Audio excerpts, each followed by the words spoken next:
After 10 years as my alpha boss's right-hand man, I decided to leave. When I handed in my resignation, he was clearly displeased. "Why are you leaving?"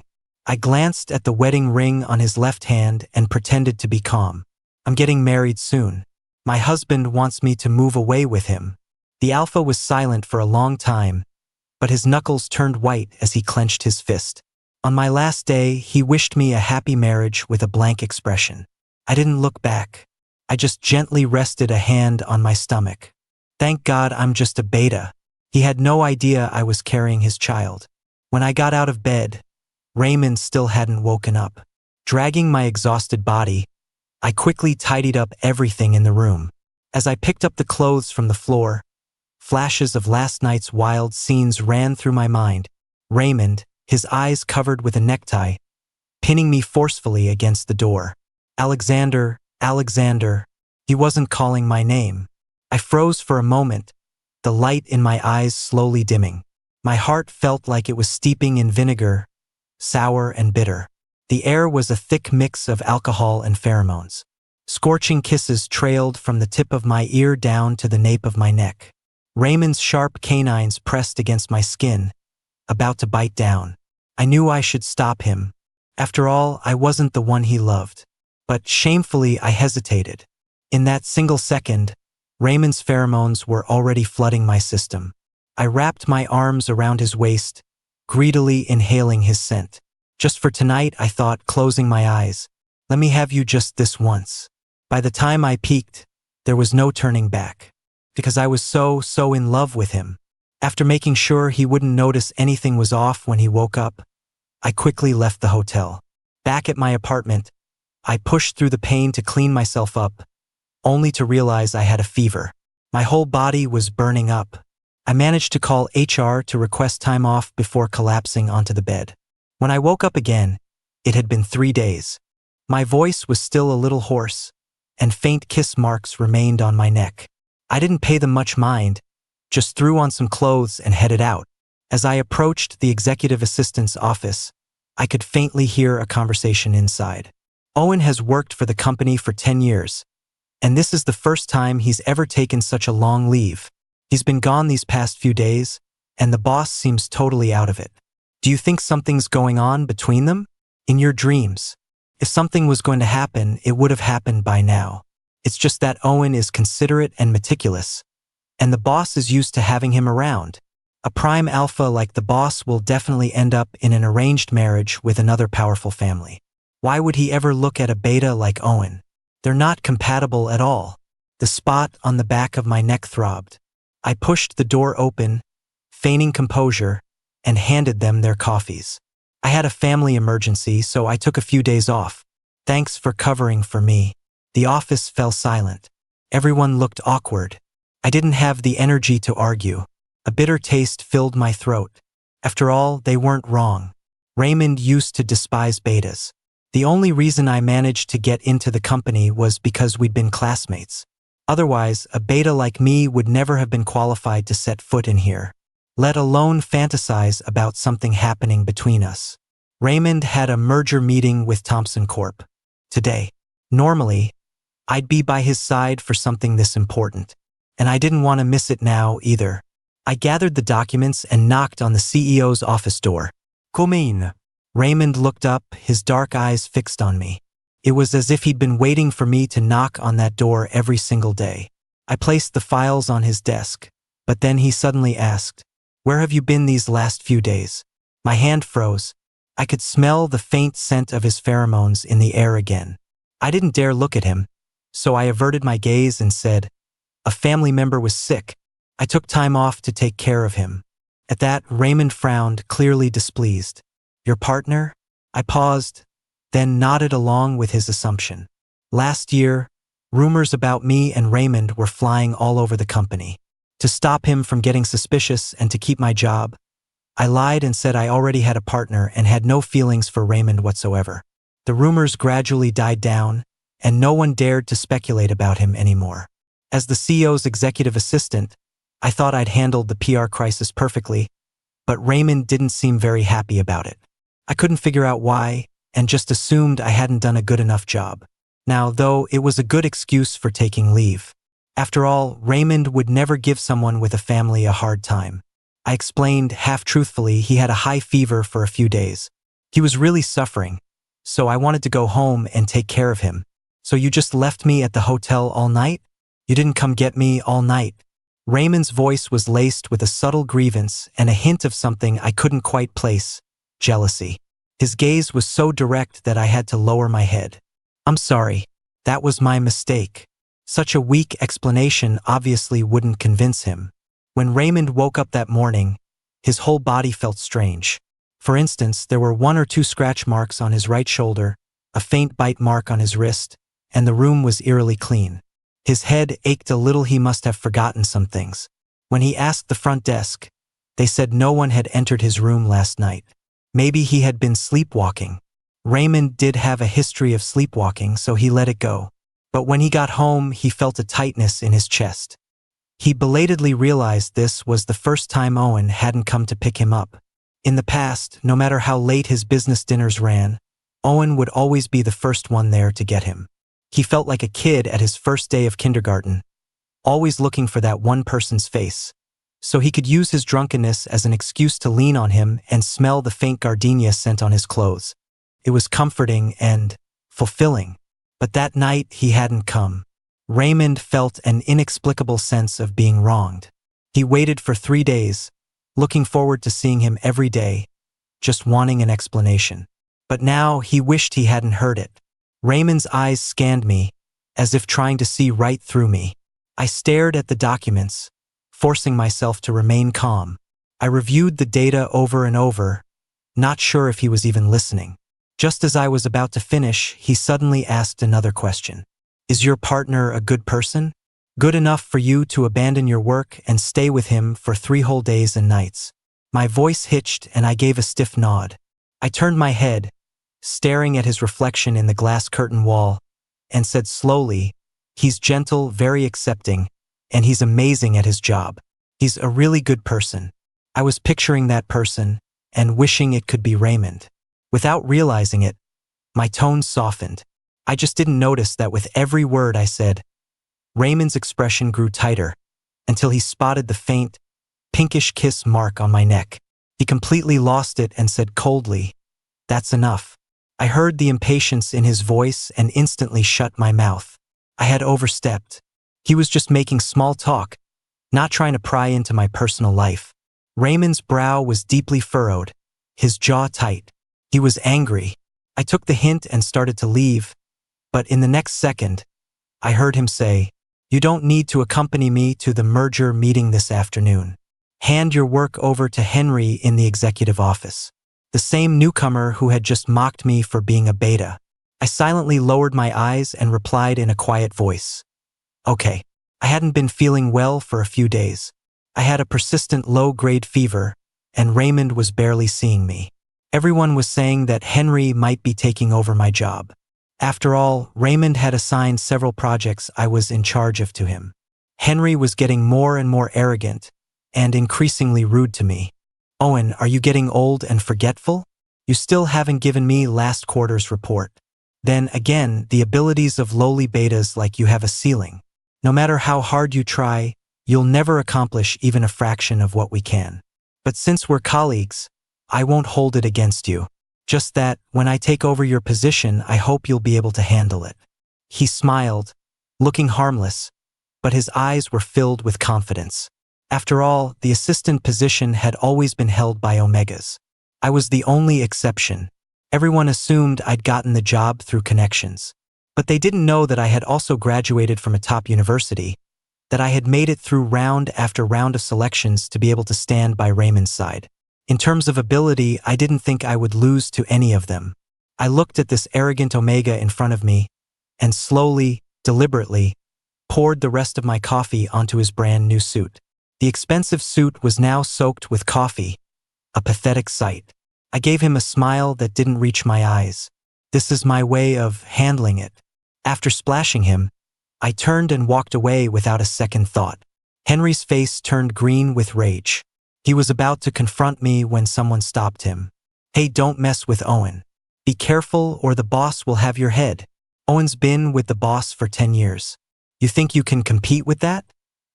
Last time, some guy just accidentally bumped into him, and the next day he was fired and blacklisted from the industry. You'd better watch out. The chatter faded away. I sighed to myself, just hoping my body would get better soon. Maybe I thought he was dissatisfied with my work. This cold war between me and Raymond dragged on for a long time, until a week later when it started pouring rain. I forgot my umbrella, and Raymond just happened to be downstairs. Get in. His tone was stiff. I hesitated for a moment, but still got in the car. The heat was on, and there was a faint trace of pheromones in the air. My face grew hot as I thought of that night, and I instinctively turned my head away. Raymond was secretly watching my expression. His thin lips pressed together. Afraid your boyfriend will get the wrong idea? He asked suddenly. What? I was a bit surprised. I saw you covering your nose, like you were trying to avoid me. Are you afraid my pheromones will upset your boyfriend? I thought he might be overthinking things, so I had to turn back and explain. No, I just haven't been feeling well lately. I think I'm a little sensitive to pheromones. The corner of Raymond's mouth relaxed, the tension from before clearly gone. I thought you hated me. It was a casual tone, but it sent ripples through my heart. I didn't dare look at him again. When we got to my apartment building, he got out of the car with me. I was confused. Mr. Price, why aren't you heading home? Raymond leaned against the Rolls-Royce, a probing look in his eyes. Owen, we've known each other for so long. Aren't you going to invite me up for a bit? Besides, I'd like to meet your boyfriend. My eyelid twitched. I never expected him to pull something like this tonight. For once, I was flustered. He can't have visitors today. Raymond frowned, clearly not believing me. I tried another tack. I'm not feeling up to it. I'm not well. A corner of Raymond's mouth lifted, and he put an arm around me, guiding me forward. If you're not feeling well, that's all the more reason for me to come up. It's perfectly normal for a boss to care about his subordinate. Before I knew it, Raymond and I were standing at my front door.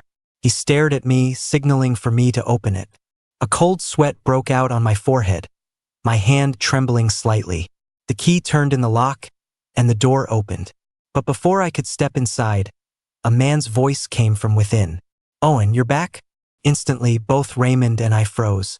Alex, wearing my gray apron, was cooking in the kitchen. Got a guest?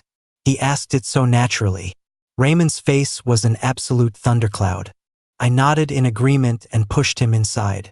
He sat stiffly on the sofa, at a complete loss. You have company? I avoided his gaze. Yeah, he must have just gotten back. Raymond pressed his lips together and said nothing more. I quickly changed and went into the kitchen. Alex was simmering a soup.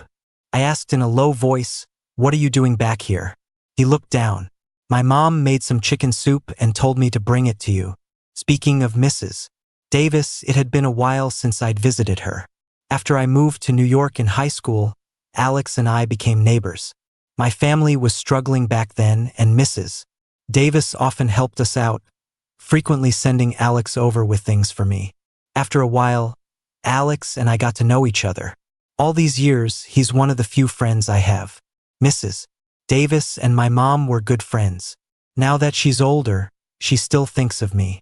That's why she often tells Alex to come check on me.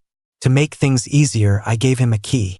I never thought it would come in handy like this tonight. Alex ladled some soup, asking quietly, "Taste it and see if you like it?"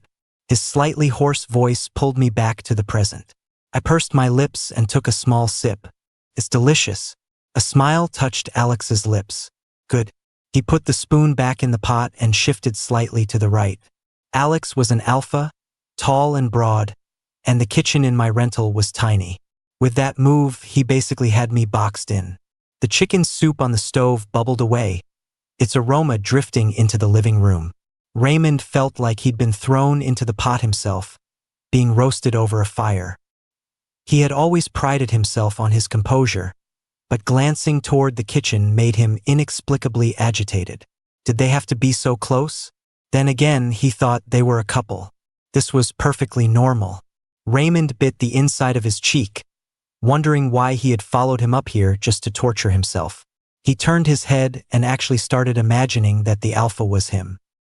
He could wrap his arms around Owen's waist from behind, rest his head lazily on his shoulder, and make soup with him. But he quickly shook his head, admonishing himself that coveting someone else's partner was wrong. He had only heard that Owen was sick and wanted to check on him.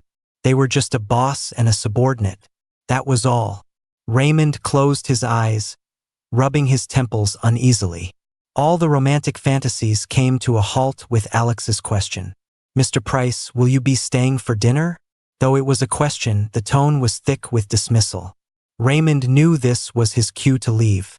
He grabbed his coat and feigned nonchalance. "No, I have things to take care of at home." Raymond had only taken a few steps before the door slammed shut behind him. He clenched his fists, silently vowing never to come back here again. Just as he got in the car, Raymond's phone rang. "Raymond, darling, I'm coming back to the States soon. Last night I was busy cooking, so I had Alex ask Raymond what he wanted to eat. I never expected him to just leave. I felt a wave of relief, but also a strange sense of disappointment. It was better that he left. Acting in front of him was exhausting, but I was still a bit distracted during dinner. Maybe it was the lack of rest, but I was still drained when I went to work the next day. During my lunch break in the break room, I overheard some gossip. They said a new vice president would be joining the company in a couple of days, an expat who had studied abroad. More importantly, he was going to be Raymond's marriage partner. Henry heard this and let out a contemptuous laugh. That Omega is just coasting on his family background. What real skills could he have? Even if it's an arranged marriage, it's not guaranteed to last. After his tirade, he glanced at my weary expression and continued, "Owen, you seem so tired lately. You almost look pregnant. When that royal pain gets here, we're going to be even busier. You'd better get your act together." As he left, he arrogantly bumped my left shoulder. The impact left me stunned, my face nearly pale. Can a beta even get pregnant? I wasn't sure. The next day, I went to the hospital. The doctor informed me that I was, in fact, pregnant. He also said that the fatigue and discomfort I'd been feeling were normal pregnancy symptoms, and all I needed was proper rest. In a world where only alphas and omegas have pheromones, the probability of a beta getting pregnant is extremely low. But the doctor also said that a low probability doesn't mean it's impossible. If the partner is an S-class alpha and there's a true emotional bond between them, then a beta can conceive even without pheromones. But unlike omegas, betas have only one womb. This means a beta can only have one child in their entire lifetime. If I terminated this pregnancy, I would never be able to have children again. The doctor told me to think it over carefully. I stared at the little black dot on the report, letting out a self-deprecating laugh. This was just absurd. I propped my head up, my mind flashing back to that night. Raymond held me tightly from behind, biting my neck over and over, as if trying to pour all of his pheromones into me. But I don't have scent glands, so he literally broke my skin, letting his pheromones infuse my blood. It hurt so much. My attention was so focused on the pain that I didn't notice when he nodded inside me. My eyes shot open.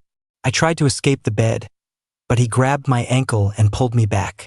Raymond was angry then, his movements becoming rough and fierce. But the sweet nothings he whispered were so tender. "Please don't go, okay?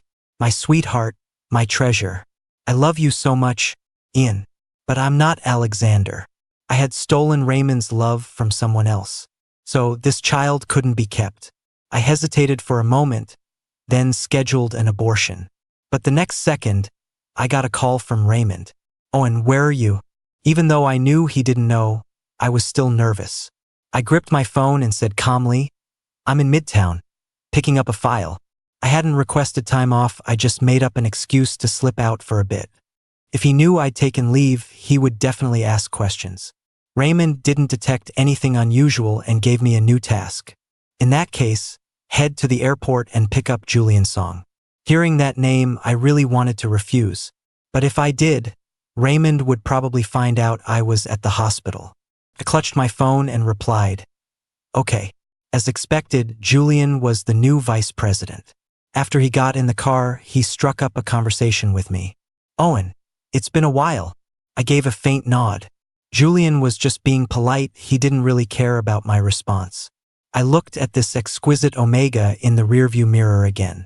That's right. He was the one Raymond truly loved. Staring at him, my thoughts drifted back to the past. Back in school, I used to be Julian's gopher.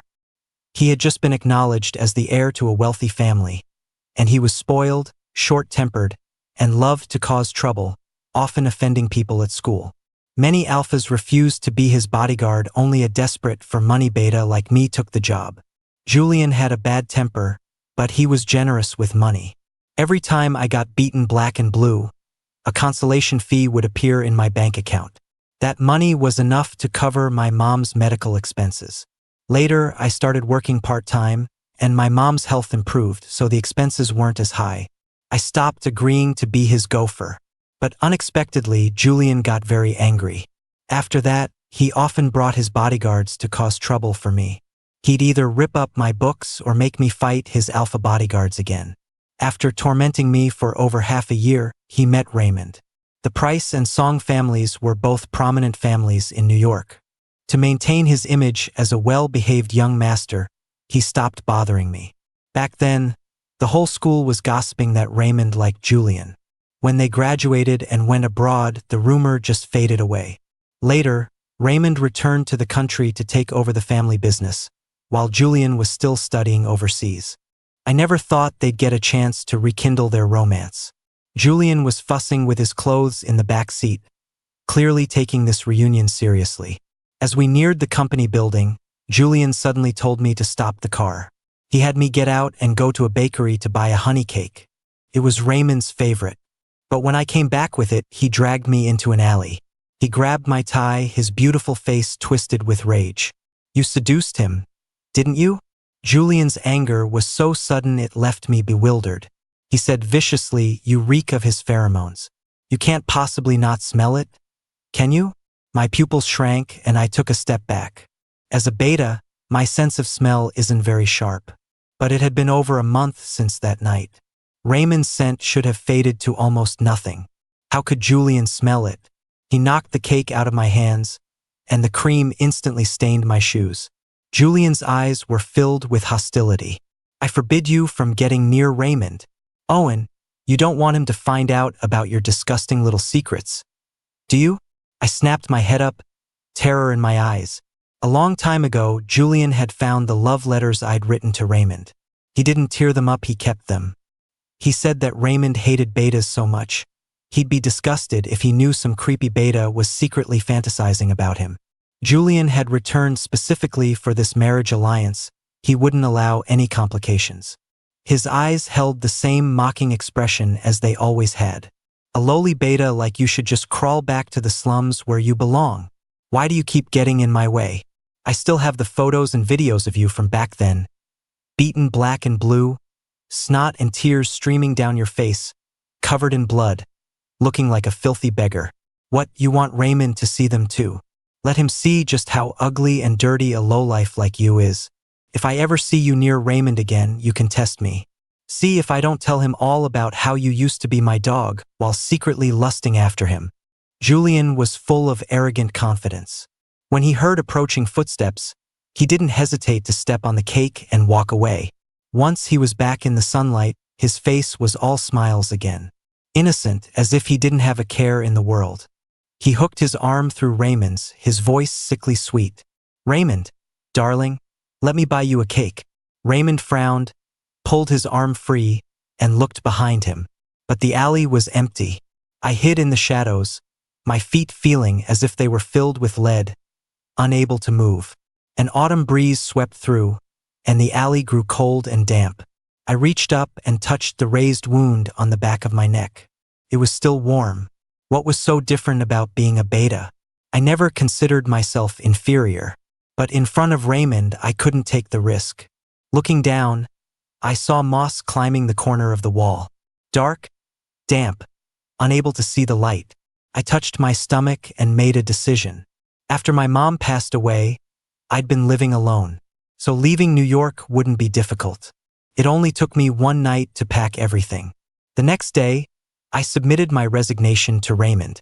It was very sudden for him. Owen, give me a reason. Raymond's brow was furrowed tightly, his fingertips tapping rhythmically on the desk. It was a sign of his agitation, and it was only because of that that I noticed the ring on his left hand. I looked away, a bitter taste in my throat. I'm getting married soon. My husband wants me to move away with him. Raymond's frown deepened, a heavy weight settling on his heart. Married?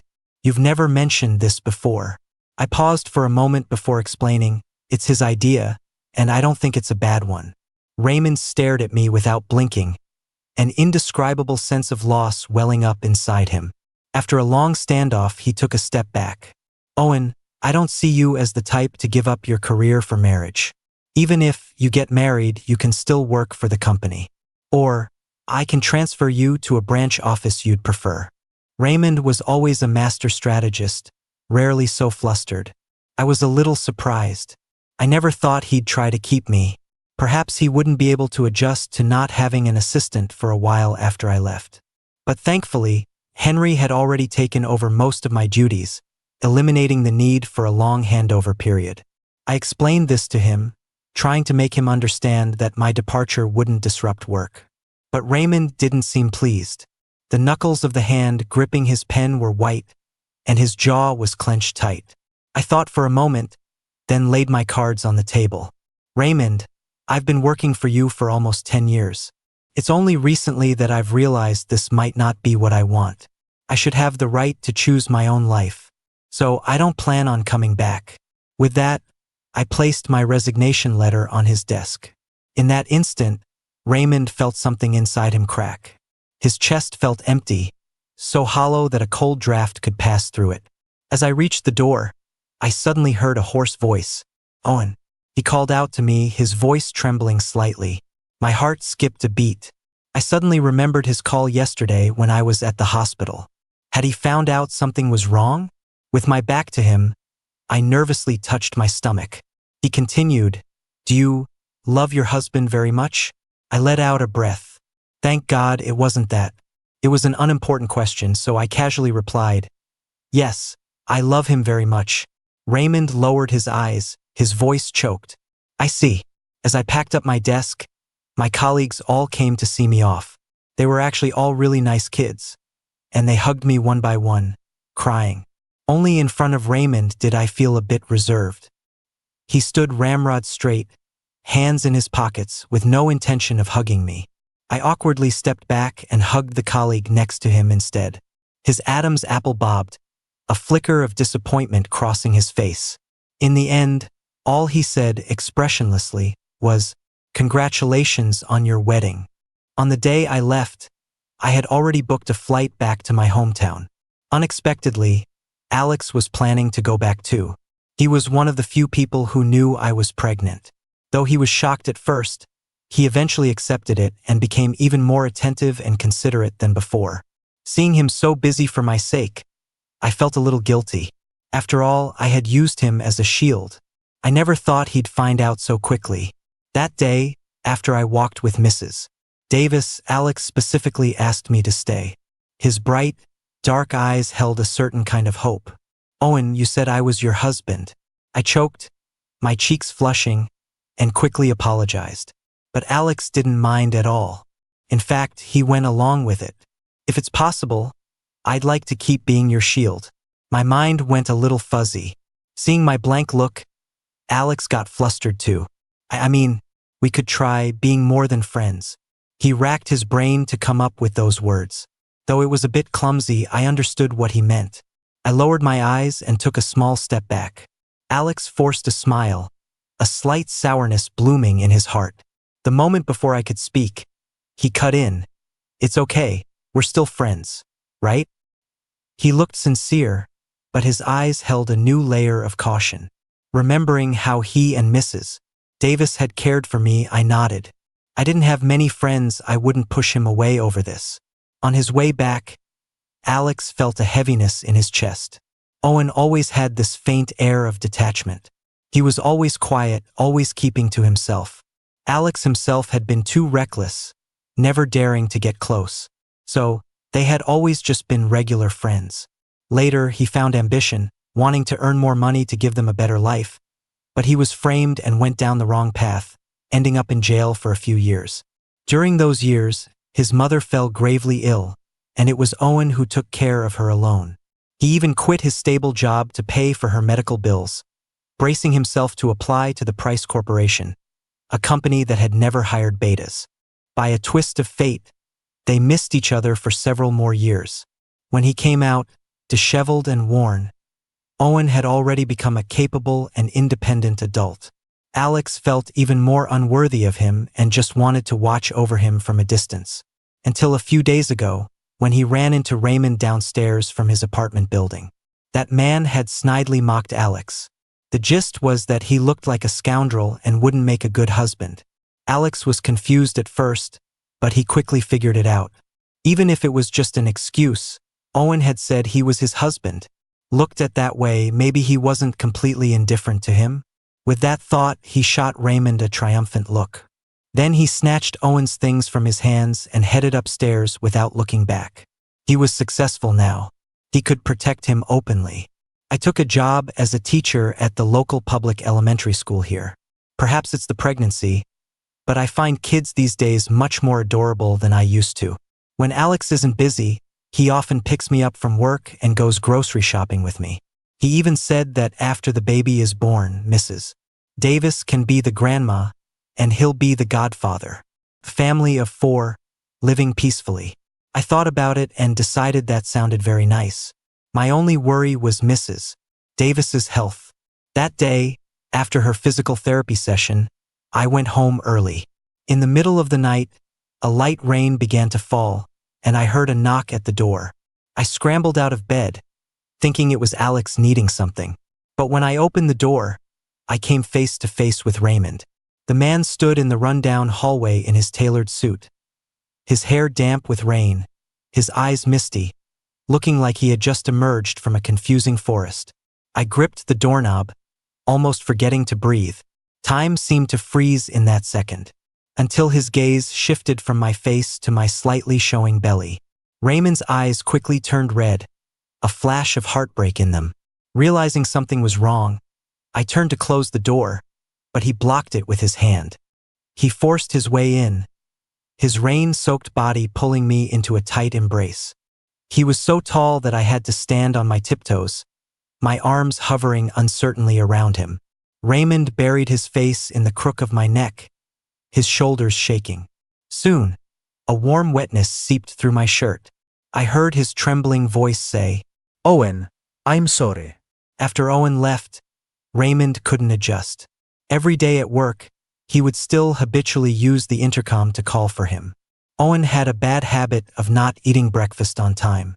Once, he had a stomachache from it, and Raymond felt like he was the one in pain. After that, he used his authority as the boss to make sure Owen ate breakfast with him every day. This was a secret no one else knew. But now that he was gone, no one answered his calls anymore. The succulent he kept on the desk was gone, as were his little sticky notes. He knew he would never see him again, walking in with a cup of coffee and a gentle smile. Raymond couldn't get used to it. His chest felt like it was stuffed with a sodden ball of cotton. It wasn't that he hadn't tried to get him back. That day, he took the pen Owen had left behind and drove to his apartment building. He rehearsed his words for a while, planning to subtly find out where he was going. Maybe with some business adjustments, they could meet again in the future. But just as he was about to go up, he ran right into his husband. That man was cocky and looked like trouble. He stingily made a mental note of his assessment, unable to hide the jealousy in his eyes. Unexpectedly, the man snatched the pen away, and he lost his last excuse to find him. That night, he went to a bar to drown his sorrows. And it was that night that he accidentally caught Henry trying to drug him. Only then did he learn that this malicious subordinate had tried to harm him more than once. The night Owen had abandoned him, it wasn't a dream. The name he'd been calling out, it was Ian's. He just hadn't expected the drug to have memory loss as a side effect, leaving him with only fragments. He wasn't without suspicion. He had tried to probe, both directly and indirectly, But Owen's denial was so absolute that his pride wouldn't let him indulge in unrequited feelings any longer. After Henry was caught, the truth unraveled before him like a silken thread. He realized Owen had felt unwell back then not because he was sick, but because he couldn't handle the overwhelming pheromones. He thought Owen was just in poor health and had planned to reduce his workload, never imagining that he himself was the one who had hurt him. Later, he checked with the hospital and used his connections to contact the doctor. That's when he found out Owen was pregnant. It was hard for Raymond to describe what he felt at that moment. It was like a lottery ticket he bought regularly had finally won, only to find out it had expired. He searched for him like a madman, but there was no news. Until 3 months later, when word of him came from a distant place. He flew south without hesitation, but when he saw the alpha by his side, he lost his nerve. Owen had said he loved his husband very much, and he was the one who had hurt him.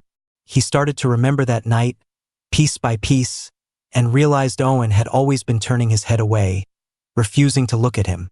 Raymond was an S-class alpha, a beta like Owen couldn't possibly push him away. So he was the one who had forced him. There was no way Owen could ever love him now.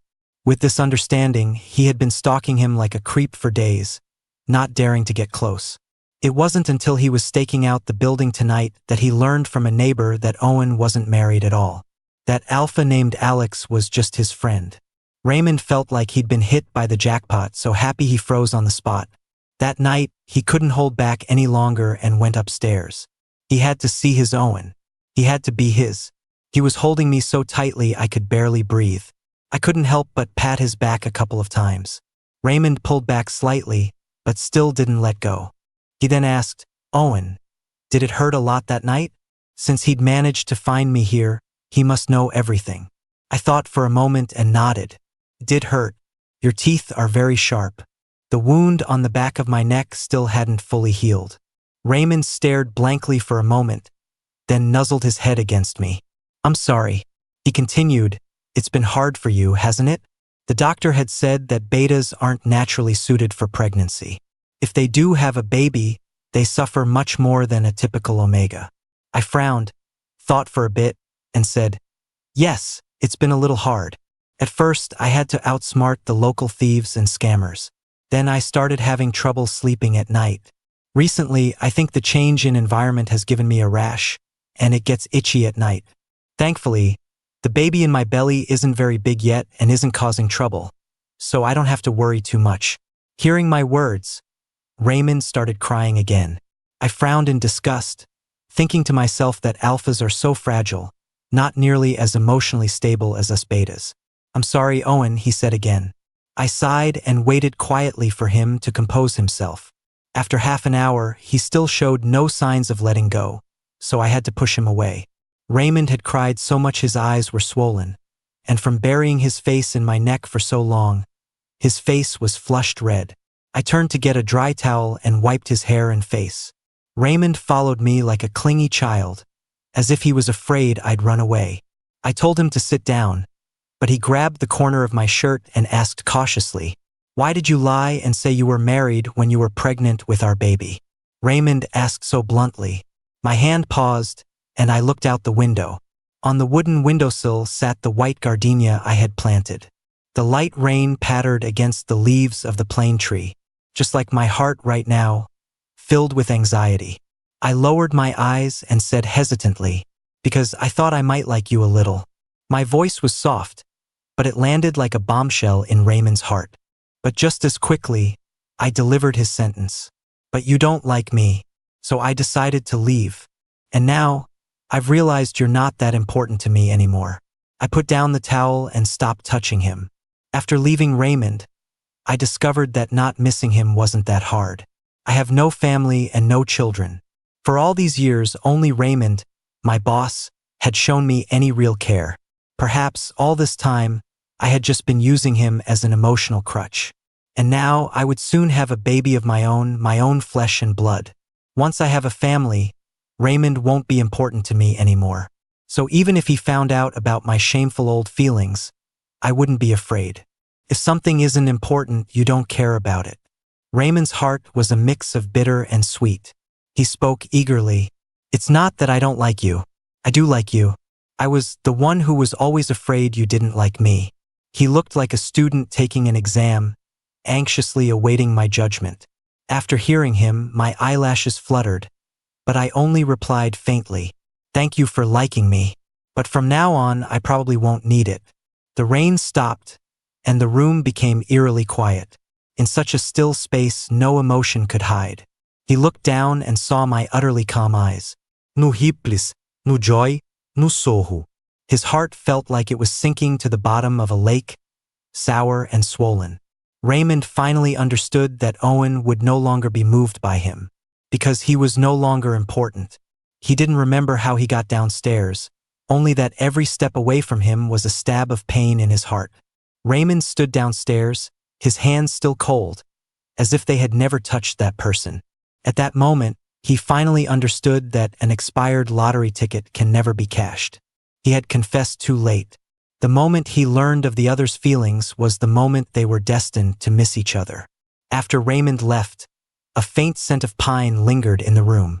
He had been so emotional that he had unconsciously released his pheromones. But surprisingly, the discomfort and nausea I usually felt before bed were gone tonight. I had an exceptionally good dream, and I even dreamed of him. In the dream, Raymond was only 15. He suddenly appeared behind me, played a few notes on the piano keys, and corrected my mistake. I slowly turned around and saw the boy in a tuxedo.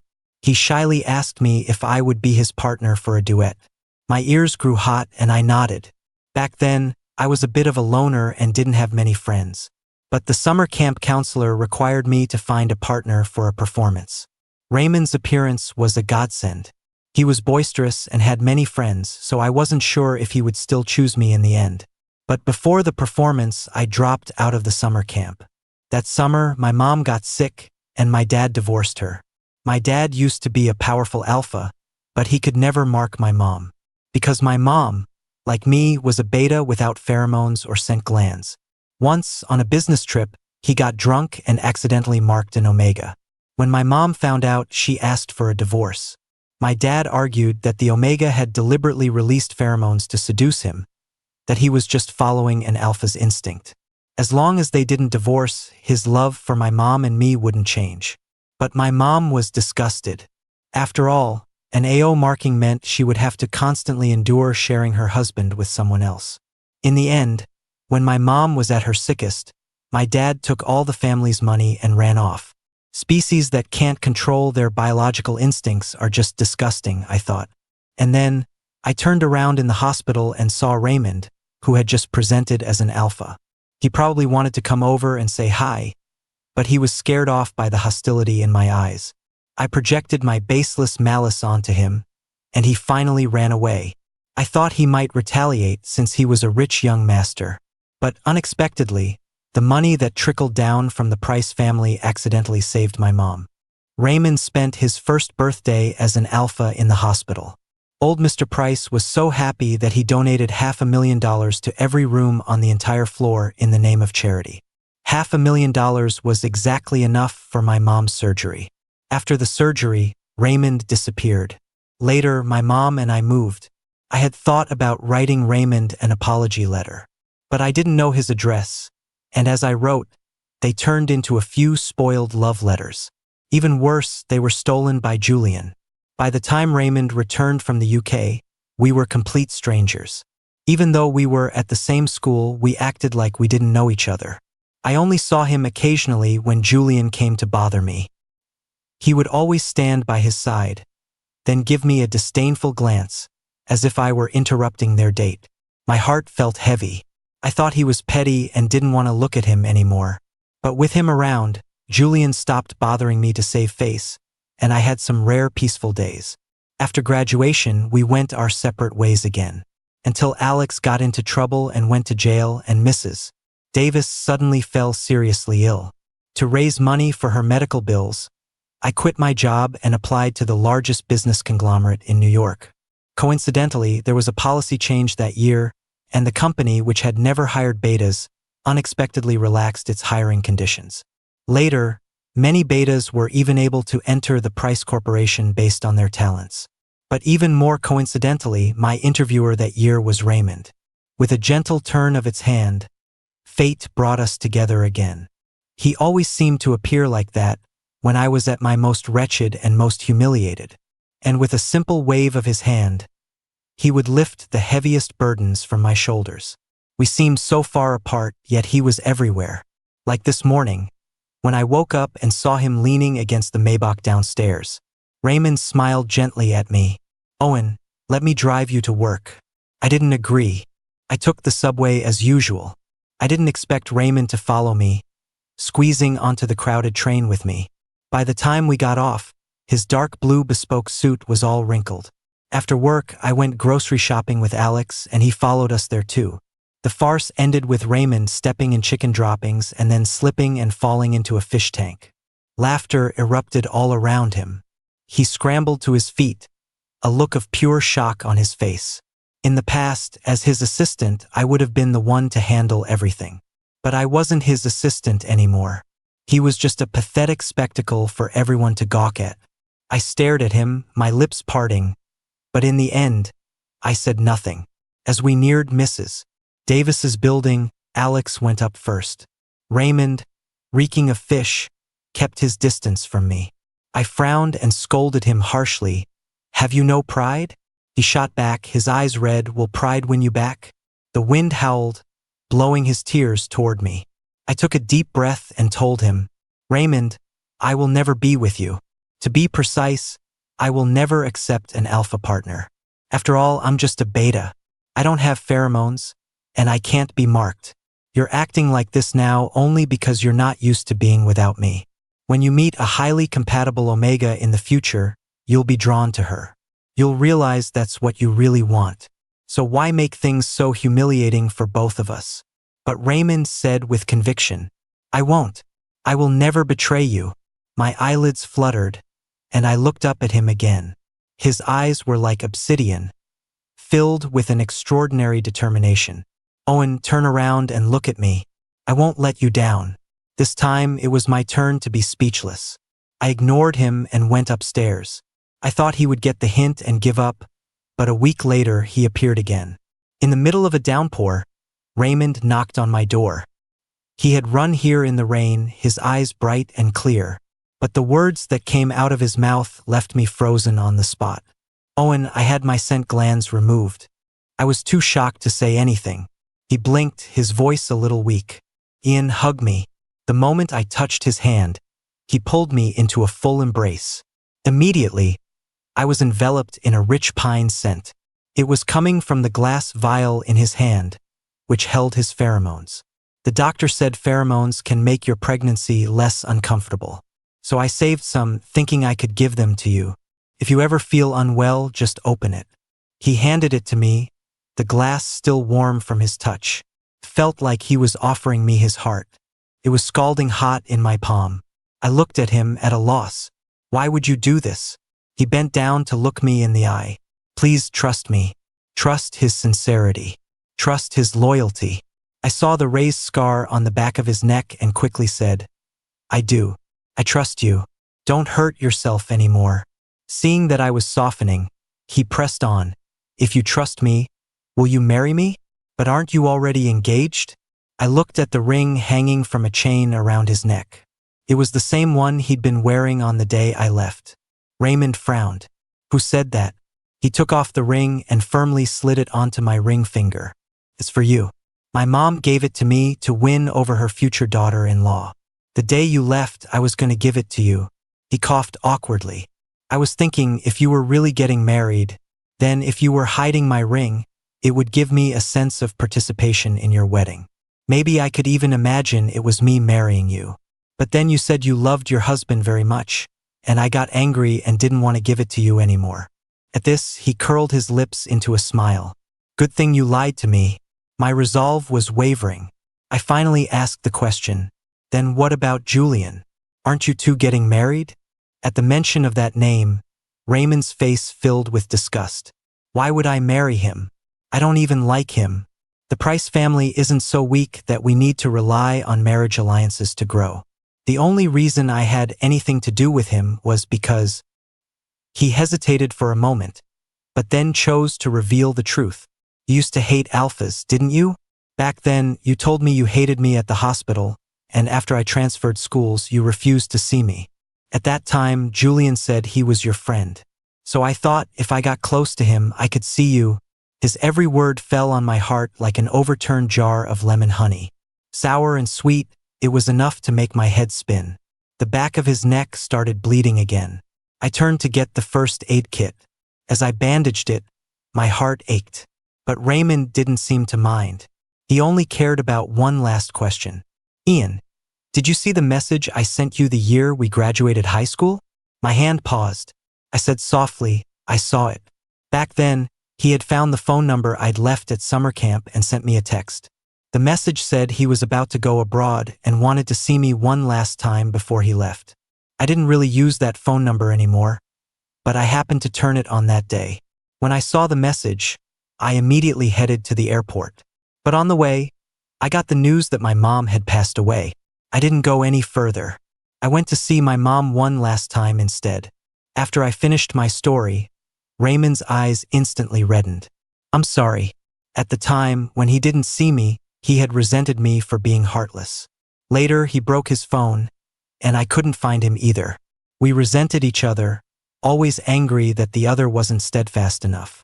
Until long after, when it was all too old to stir up any feelings.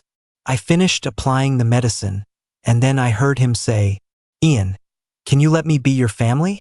I don't want to miss you again. It was as if my wandering soul had heard his call. My heart, lonely for so long, started to beat again. I nodded. Okay.